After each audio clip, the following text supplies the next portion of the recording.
Okay, hello everyone. This is Heath with magplus, and thank you for joining this morning. I am going to talk about PDF import today with magplus and designed. People ask a lot of times, what's the quickest way to build an app with the magplus design system? And by far, the quickest way is with a PDF file. And a lot of times, users may have a PDF but not have the source documents. So we've created a feature which basically takes that PDF and will convert it into a MIB file using the InDesign templates and the magplus vertical. So I'm going to talk about that today. But first, forgive me if my voice is a bit rough. I've got a cold, but the show will go on. So I've installed the latest version of the tools, and you have the magplus designed menu. And if you head down here, you'll see PDF import. First, you'll need to log in to access this feature, and I have done already. So PDF import's down here. Let's open that up, and I have it pre-populated with one of the PDF files that a customer had given us. And this big dialog, essentially it's at the top. You're going to start up with, you choose your PDF file. Here it was this guy. I'll just cancel it now since it's already set. The next setting you need to choose is the template. So I'm running InDesign CC 2018 at the moment, and you can see this full path right in here is for the CC 2018 iPad Retina template. So that's what we're going to import into, is an iPad Retina. You also need to set the export folder. It would be the same, basically the same one. So it's Guidepost, iPad Retina. And then the issue folder should be the same there as well. So we're creating InDesign files. We're going to read the PDF file and then place those PDF documents into each InDesign file that's created. Now, the main thing you need to consider here is all the options, of course. Export verticals would be just like hitting the export button from the vertical panel in the plugin. The second option here is called import PDF as a single vertical.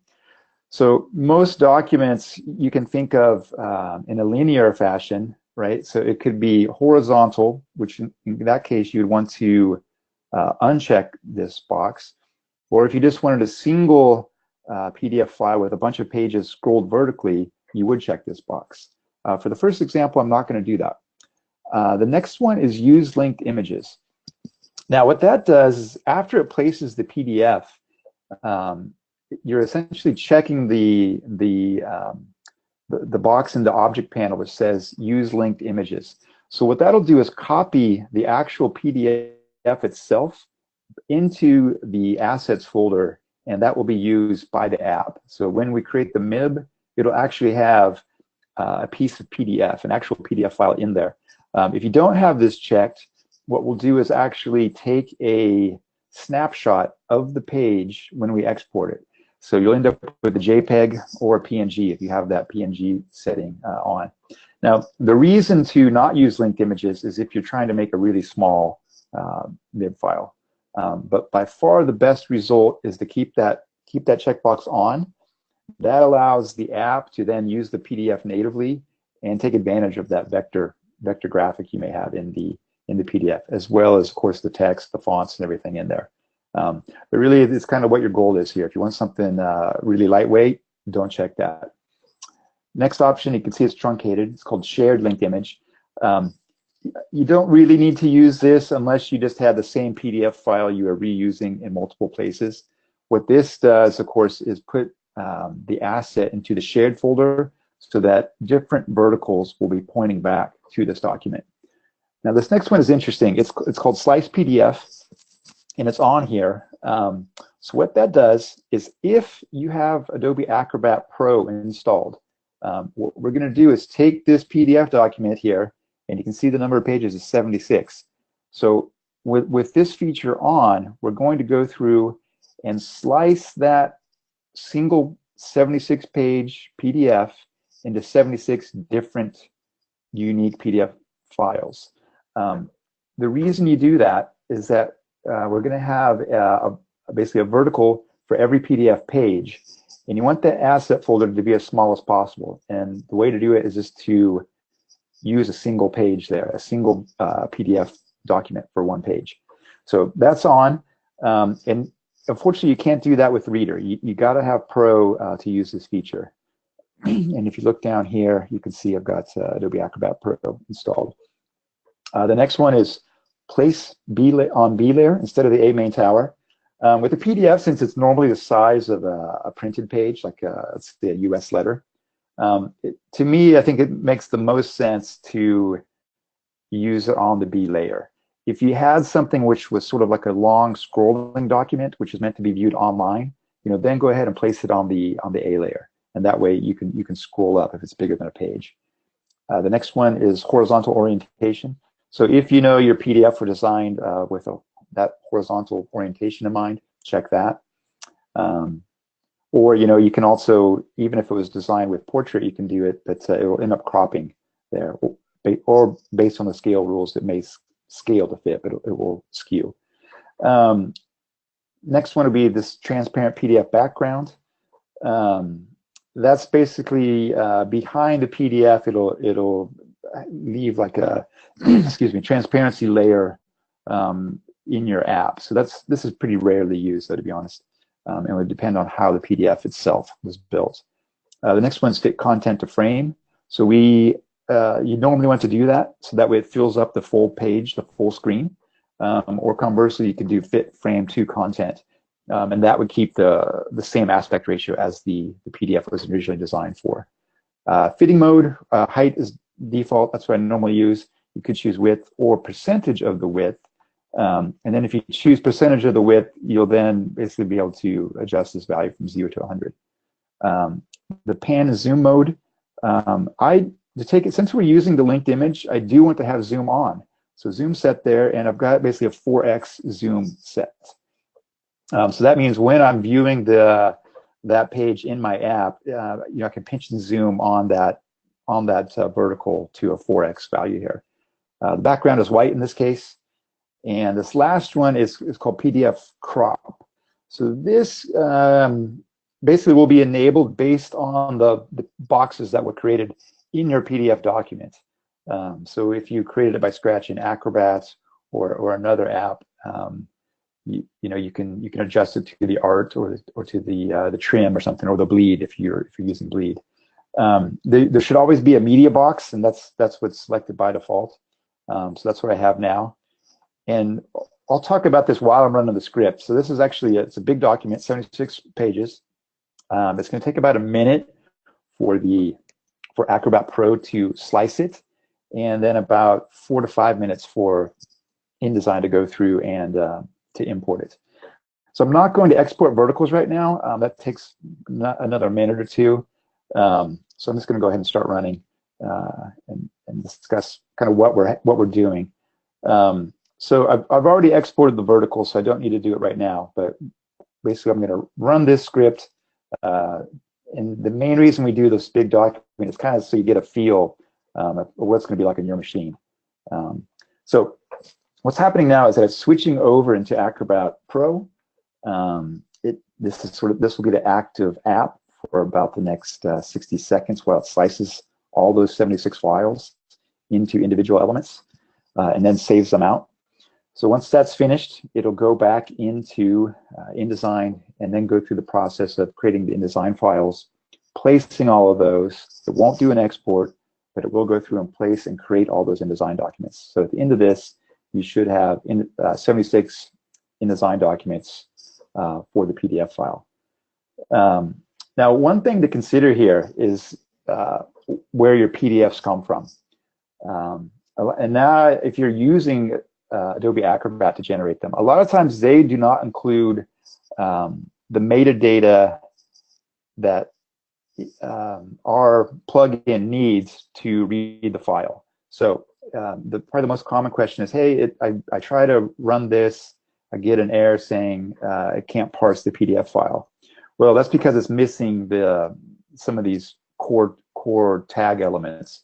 So the way to solve it is to go into the preview app on Mac OS. You would open that PDF file, and then in the file menu there's an export option, so you can export it as PDF. So then you basically choose that option, you know, and then maybe choose a new file name and you know, underscore preview after that, export that, then try to run the script with that new exported document from preview, and that will solve it, because that app adds back in all the tags that are part of the PDF format. So here we are. Looks like maybe a third of the way through, and you can see it's pretty quick. So what it's doing is creating a new document for each PDF file found in the folder. It's just going to iterate every file found in that folder. And the way the script works is that it just prepends a 3-digit value to the front of that file name, to the front of that PDF file name, and you can see it's heading through here. It's fairly quick. You could, you know, go have a coffee, but I think I timed it, and it's about 4 minutes to 5 minutes on this machine. Let me see here. What's some other tips then on using PDF? Yeah, by far the biggest is the preview trick. Now, of course, that's only a Mac app, so you're going to need to you know, have access to a Mac or send it off to somebody else. I don't know any Windows apps which would do the similar thing, but there, of course, there may be. The other is the slicing here, which is already completed, is only available on the Mac as well. So you need to be running Acrobat Pro on the Mac to take advantage of the slicing. But let's say you don't have this, you could still create a document which isn't based on a single vertical. But what will end up happening in that case is that, and if you use the linked image specifically, it's going to copy the whole PDF to every asset folder. So you're kind of going to get a factorial value there of the MIB size. So it's going to end up being really big, and we definitely recommend you don't do that. But you know, some people do.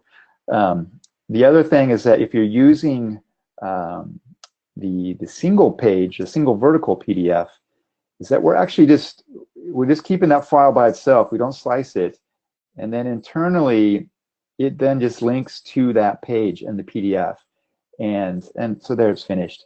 And iOS is able to handle that. You know, basically read the native PDF, so the performance will be faster in that you don't have to load separate files, but it should just be loaded there once, and you can jump to you know, a particular PDF page. So that's finished. So what happened? Well, let's jump over to Production Tool.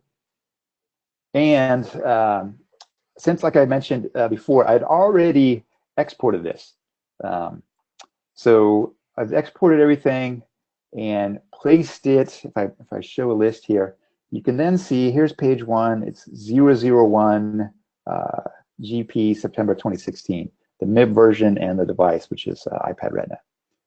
So if we just scroll down here, you can see, okay, all 76 pages, great.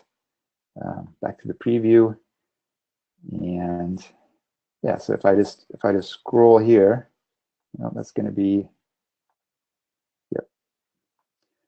Looks like I'm getting kind of a slow update here, unfortunately.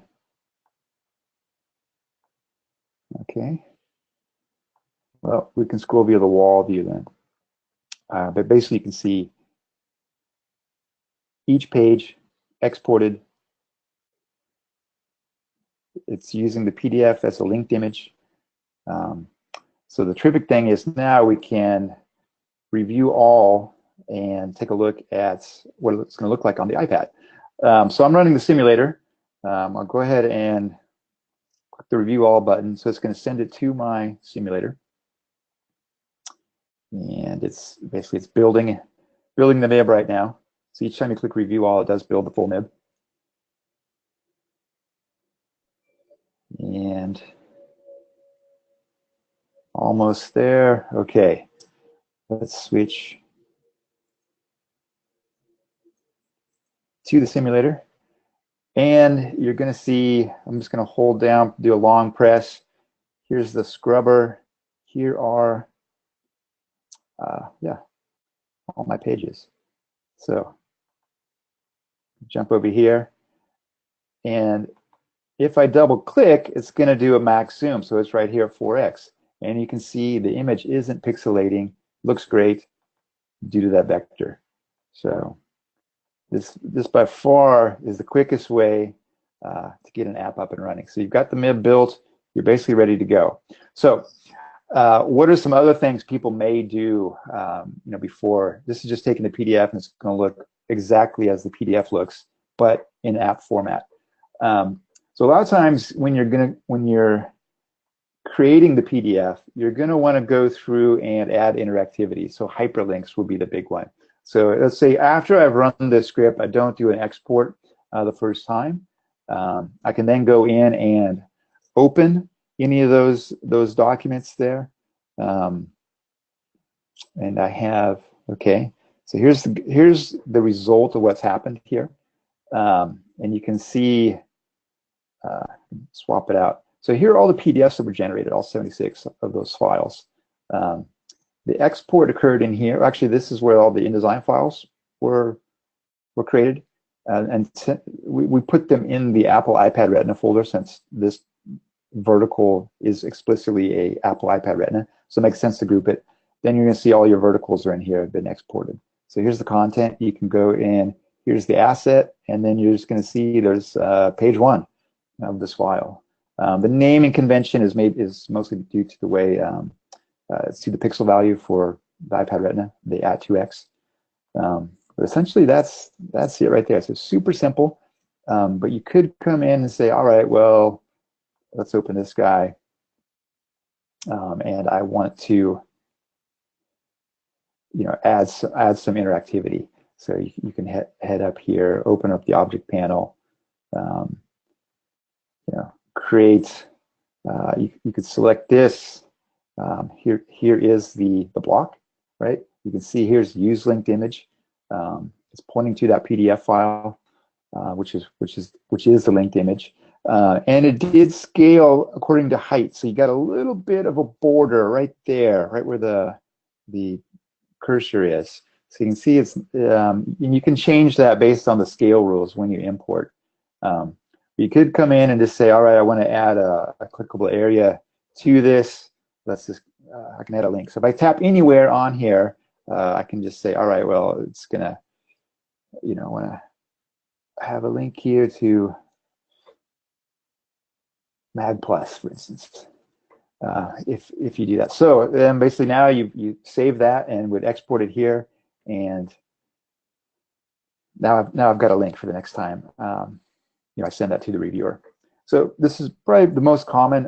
If you want to add some interactivity on it, you can use the PDF as a simple background to your documents. So you would go through and then basically add any of the other object types here. But the quickest way certainly is just running the script, getting through it quickly. We'll do another version here as a single items. So I'm not going to turn off slice. I want to choose import as single, same file. I'm getting same template, and we're going to head here to the. I'm going to change the location then. PDF import, guidepost. Right, there we go. Single vertical. All right, and choose that as well. And the same one, single vertical. And basically the only change I'm making is I'm not going to slice it, so that'll speed up this script. And I've selected import as a single vertical. So we're going to go ahead and run this as well.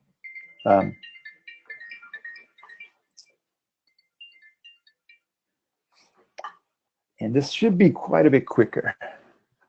So really you can kind of see off to the side here that the pages are just churning through real fast. So I'm forgetting. I think it takes maybe about 60 seconds here to run the whole thing. And what we're building now is just a single vertical sample. And again, I've already exported this. At least I believe it's still there. We'll find out in a second. And then I'll go ahead and send that to the simulator so you guys can have a look at that as well. All right, we're flying through. It's actually pretty quick. So yep, there we go. All 76 pages were imported. And let's head over to the trusty production tool. And I've got it over here, single vertical. All right, there it is. What? It looks exactly the same. Well, that's because it's just showing the first page here. So let's go ahead and review all. Push that to the simulator. Essentially, the MIB size should be fairly close. It depends really if you had a bunch of fonts used in your source PDF, because those will likely get copied over if that page. So whatever fonts are used on the page, that data needs to be copied over, of course. So the sum should be fairly close to the source PDF. Let's head back over. Oops. Back to the simulator, and you can see here on the left, wow, that's a lot of indicators. These are what we call slides, which you can think of as a page. So 76 of them, it's filling up the whole screen. Here's our ad. Oh, I can't read that. What would I do? Perfect. Let's double click. I'm now at 4x, and double click back. So I'm at 1x, and I can press here and hold. Get the, yep. So real easy, single page. Let me see here. Nope. So I'm just swiping down here, and okay, let's zoom back out. But it looks great. So that's the difference between what the slice does and the single page vertical. Head back in here, and let's open up that dialog again.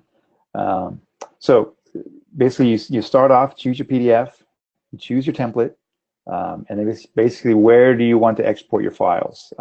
Those locations. We have separate locations for the InDesign files and for the issue folder.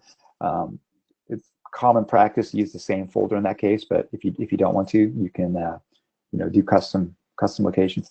Export verticals. So if you know you're not going to add any interactivity, just go ahead and choose that. So then export it initially, and you'll be ready to go within a few minutes. You'll have a MIB created. Again, this one, single vertical.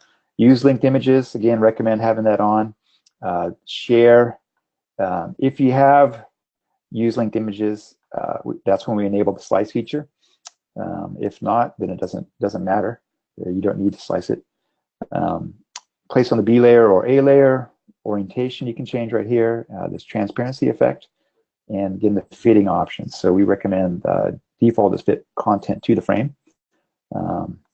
Fitting modes, fitting percent, and then this is what we call pan and zoom mode. So if you don't want zoom, you can have a pan effect as well. So the frame created may be smaller than the actual page, the PDF page. So that way you'll get a pan effect in that case. But zoom is probably the most common. Yeah, the background, and of course the crop. So like I said, media will always be there, and you may be able to use some of the other boxes if your PDF had that. So I think that's going to wrap up most of the feature here. It's super quick, super useful. If you don't want to do it yourself, our studio can create them. We just give you a per page cost. If you want us to say add interactivity for you, you can send us your PDF and we'll do that. It's a fixed cost. It's quite low. So if you're interested in that, contact us at sales@magplus.com. And right now, I think that should do it. I'll see if we have any questions. And